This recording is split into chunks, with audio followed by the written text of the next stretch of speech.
की मूर्तियों को मुगल आक्रमणकर्ताओं ने, औरंगजेब ने यहाँ पर जामा मस्जिद की सीढ़ियों के नीचे दबाया। इतिहास में कई जगह इस्लाम मुस्लिम इतिहासकारों ने लिखा हुआ है। उसके लिए ये हम लोग आंदोलन कर रहे हैं। अभी एकत्रीकरण आता है, जिस तरह से ये एक घर खरीद लेते हैं और उसके बाद पलायन शुरू हो जाता है, तो कहीं ना कहीं इनकी कट्टरता है वो हावी रहती है।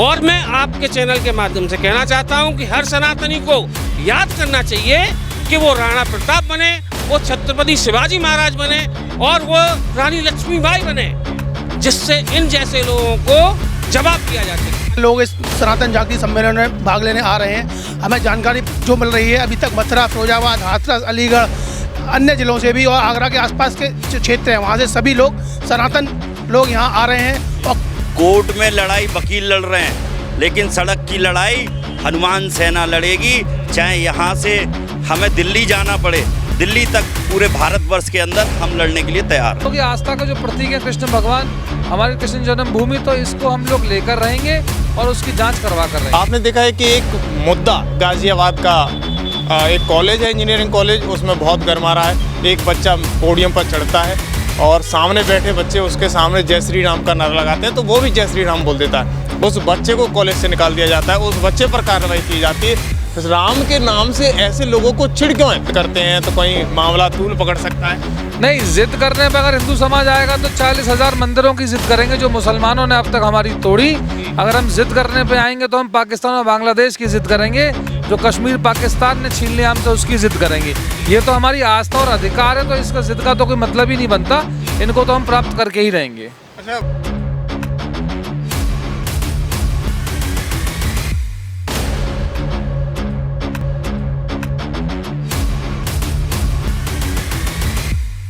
में 25 अक्टूबर महाराज देवकीनंदन जी का एक सनातन धर्म को जागरूक करने के लिए कार्यक्रम होने जा रहा है।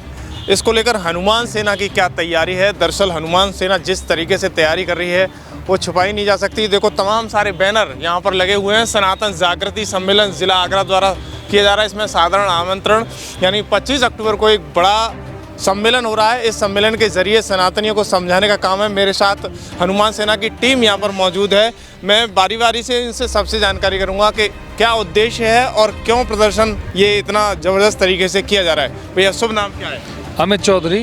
अमित जी, आगे की क्या तैयारी है?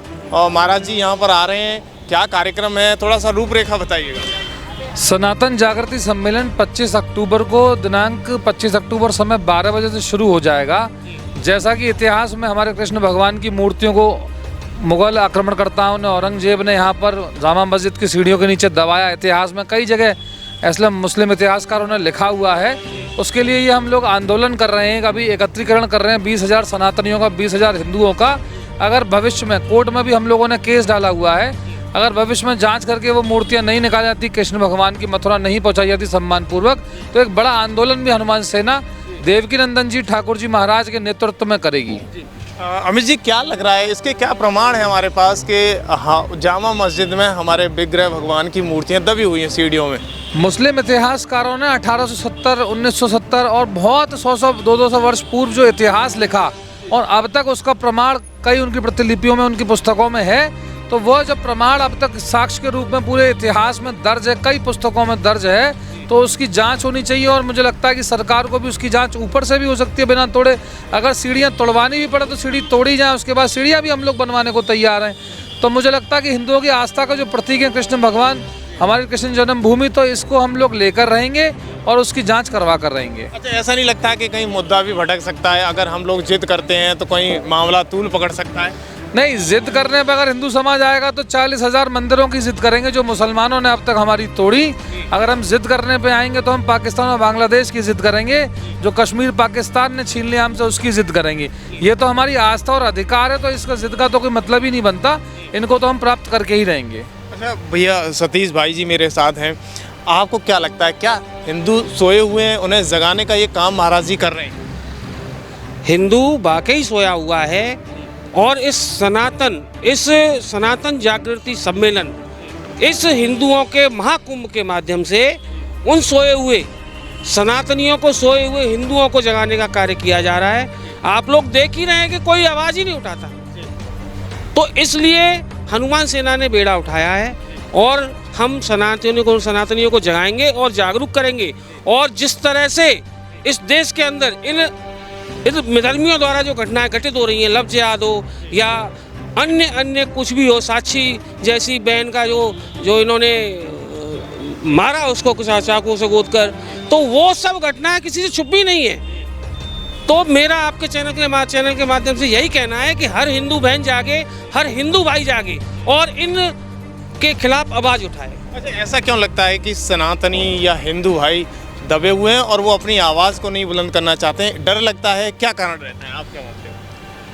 अब डर की बात क्या है कि ये जिस तरह से, एक उदाहरण के तौर पर बता दूं कि एक कॉलोनी में जिस तरह से इनका एक घर आता है, जिस तरह से ये एक घर खरीद लेते हैं और उसके बाद पलायन शुरू हो जाता है, तो कहीं ना कहीं इनकी कट्टरता है, वो हावी रहती है।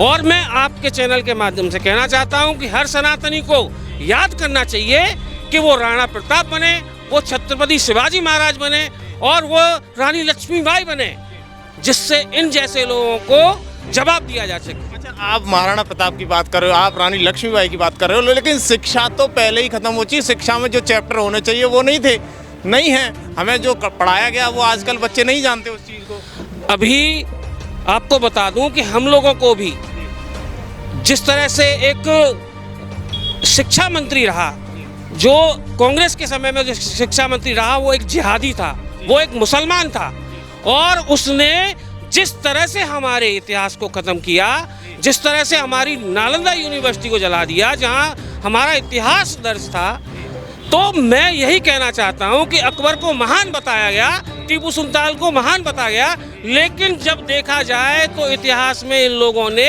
हिंदुओं पर इतना अत्याचार किया है, इन्होंने इतना धर्म परिवर्तन करा है तलवार के जोर पर कि जो किसी से छुपा नहीं है। और जिस तरह से अभी ये सरकार आई है, अपने मोदी जी की सरकार है, योगी जी की सरकार है, नई शिक्षा नीति जब लागू हो रही है, तो हमारे जितने महापुरुष थे उनके चैप्टर दोबारा से लाए जा रहे हैं और इन जिहादी, इन विधर्मियों, इन आक्रांताओं को उनसे ख़त्म किया जा रहा है चैप्टरों से। अच्छा अमित जी, मेरा एक सीधा सवाल ये है कि आप बेबाक तरीके से राय देते हो। मैंने देखा है कि कुछ दिन पहले सनातन के बारे में, यानी रामचरितमानस पर भी बताया गया कि बिहार के एक शिक्षा मंत्री वो बोलते हैं कि ये विस्फोटक है। क्या बात है, उनकी आंखों पर चश्मा चढ़ा है? क्या सनातन धर्म से उनकी रंजिश है, जबकि सनातन खुद हिंदू हैं वो? हमारे देश की संस्कृति को ख़त्म करने का काम इस्लामिक और वामपंथी लोगों ने हमेशा से किया है। और रामचरितमानस पर उंगली उठाने वाले लोगों को बताना चाहता हूं कि रामचरितमानस को पढ़ लेंगे तो उससे बड़ा आदर्श, राम से बड़ा आदर्श इस पूरी धरती पर अब तक ना कोई हुआ है ना होगा। और अगर हम लोग कुरान की बातें बताने पे आ जाएंगे तो मुझे लगता है कि इस्लाम खतरे में आ जाएगा। तो कुरान के अंदर इतनी विवादास्पद, मतलब इतनी ऐसी बातें लिखी हुई हैं, इतनी कुरीतियाँ हैं कि जो अगर हम लोग पढ़ के भी सुना देंगे तो मनुष्यता पर वो खतरा, मुझे लगता है, जो कुरान में जो बहुत सारी ऐसी आयतें लिखी हुई हैं जो मनुष्यता पे खतरा है, मानवता पे खतरा है। तो ये सब चीज़ें तो इन लोगों को अपने धर्म में, अपने इस्लाम में देखनी चाहिए।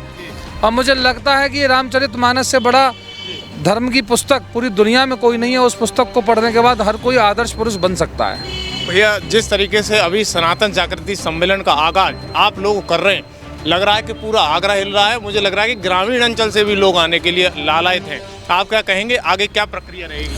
आगरा नहीं बल्कि पूरे प्रांत के लोग इस सनातन जागृति सम्मेलन में भाग लेने आ रहे हैं। हमें जानकारी जो मिल रही है, अभी तक मथुरा, फिरोजाबाद, हाथरस, अलीगढ़, अन्य ज़िलों से भी और आगरा के आसपास के जो क्षेत्र हैं वहाँ से सभी लोग, सनातन लोग यहाँ आ रहे हैं और कार्यक्रम में बड़ी संख्या में भाग लेने वाले हैं। लगभग 20,000 की संख्या सनातनियों की यहाँ रहने वाली है।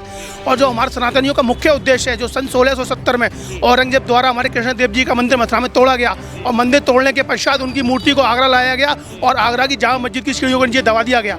हमारा उद्देश्य है उस मूर्ति को पुनः निकालना और उसके लिए हम संकल्पित हैं। जब तक वह मूर्ति नहीं निकलती है, हम आंदोलन करने के लिए हमेशा बाध्य रहेंगे। भैया, इसका मामला कोर्ट में भी चल रहा है, कोर्ट में 2 तारीखें भी हो चुकी हैं। क्या लगता है कोर्ट कोई डिसीजन कर पाएगा या विपक्ष आपके सामने आ रहा है? नहीं, कोर्ट में चल रहा है। वैसे कोर्ट की लड़ाई वकील लड़ रहे हैं। कोर्ट की लड़ाई के साथ साथ सड़क की लड़ाई भी जरूरी है, क्योंकि खाली कोई चाहे राम मंदिर का मामला हो या ज्ञानव्यापी वाला मामला, कोई भी मामला हो, कोर्ट के साथ साथ जब तक हम सड़क पर नहीं आएंगे, जब तक किसी भी मामले का समाधान नहीं होगा। क्या लगता है भैया, हनुमान सेना ने उद्देश्य बना लिया है कि हनुमान जी का जो काम है श्री राम के लिए, श्री कृष्ण के लिए, वो तत्पर करने के लिए तैयार है सेना? क्या कहेंगे आप? हम लोग हनुमान सेना समय समय पर जवाब देती रही है इन अधर्मियों को, और हम लोगों ने मन बना लिया है, कोर्ट में लड़ाई वकील लड़ रहे हैं, लेकिन सड़क की लड़ाई हनुमान सेना लड़ेगी। चाहे यहाँ से हमें दिल्ली जाना पड़े, दिल्ली तक पूरे भारतवर्ष के अंदर हम लड़ने के लिए तैयार हैं। अच्छा, क्या लग रहा है कि वास्तव में धरातल स्तर पर सनातनी इस बार 25 अक्टूबर को इकट्ठा हो रहे हैं? 100% सी बात है। आपके 12 जिले यानी ब्रज क्षेत्र में, सारे ब्रज क्षेत्र में जितने भी जिले हैं सभी यहाँ पर हमारे हनुमान सेना के कार्यक्रम में आ रहे हैं। सनातनी जागृति सम्मेलन एक ऐतिहासिक कार्यक्रम होगा आगरा के अंदर और भव्य कार्यक्रम होगा, ऐसा मेरा विश्वास है। इस क्षेत्र के युवाओं से आप क्या कहेंगे हमारे चैनल के माध्यम से कि वो आएं या कौन सी जगह स्थान बताएं? आपके चैनल के माध्यम से मैं सभी हिंदूवादियों को, सभी सनातनियों को विनम्र निवेदन करता हूं, सेक्टर 11 एंथला के सामने बड़ा मैदान में सनातनी जागृति सम्मेलन होने जा रहा है और आप सभी से हाथ जोड़कर निवेदन है, खास तौर पर आगरा की जनता से मैं हाथ जोड़कर निवेदन करता हूं, आप सभी आएं और उस कार्यक्रम की शोभा बढ़ाएं। तो ये सनातनी लोग हैं। अब मैं भैया आपसे एक थोड़ा सा, अमित जी और शिवाजी, मैं आप सब लोगों से बेबाकी से बात करूंगा। आपने देखा है कि एक मुद्दा गाजियाबाद का एक कॉलेज है, इंजीनियरिंग कॉलेज, उसमें बहुत गर्मा रहा है। एक बच्चा पोडियम पर चढ़ता है और सामने बैठे बच्चे उसके सामने जय श्री राम का नारा लगाते हैं, तो वो भी जय श्री राम बोल देता है। उस बच्चे को कॉलेज से निकाल दिया जाता है, उस बच्चे पर कार्रवाई की जाती है। राम के नाम से ऐसे लोगों को चिढ़ क्यों है? वो मैडम ममता हैं जिन्होंने ऐसी कार्रवाई की है उस बच्चे पर, ये क्या कहेंगे आप? मुझे लगता है हमारे देश में इससे बड़ा दुर्भाग्य कुछ नहीं हो सकता, क्योंकि राम के देश में अगर राम का नाम लेने पर स्कूल से बच्चों को निकाला जा रहा है तो ये बहुत बड़ा दुर्भाग्य है। और मैं ऐसे सारे टीचर्स से बोलना चाहता हूँ, जितने भी अध्यापक हैं, ये सब वामपंथी विचारधारा के लोग हैं या कहीं ना कहीं वामपंथी विचारधारा के इनके गुरु रहे हैं, क्योंकि हमारी एजुकेशन पॉलिसीज़ को वामपंथियों ने चलाने का काम करा। हमारी, मुझे लगता है कि जितने भी इस्लामिक स्कॉलर्स थे उन्होंने, हमारे शिक्षा जो मंत्री रहे पहले बहुत इस्लामिक रहे, तो हमारी देश की शिक्षा व्यवस्था को उन्होंने ख़राब करने का काम करा है। जबकि हमारा देश सनातन का देश रहा सदा से, और मुझे लगता है यह आने वाले भविष्य में हिंदू राष्ट्र बनेगा, तो यहाँ राम का नाम तो सबसे ऊपर है।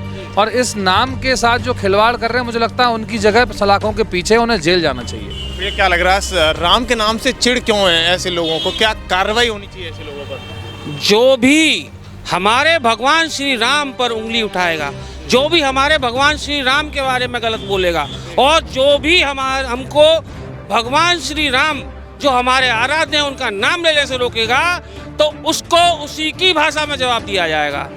और मैं यही कहना चाहता हूँ आपके चैनल के माध्यम से कि जिस टीचर ने ये कृत्य किया है, जिस कॉलेज के प्रबंधन ने ये कार्य किया है, उस कॉलेज पर, स्कूल पर, कॉलेज पर बुलडोजर चलना चाहिए। और इस देश के अंदर ऐसी मानसिकता रखने वाले स्कूल कॉलेज जितने भी हैं, उन सब की मान्यता खत्म कर उन्हें ध्वस्तीकरण करना चाहिए।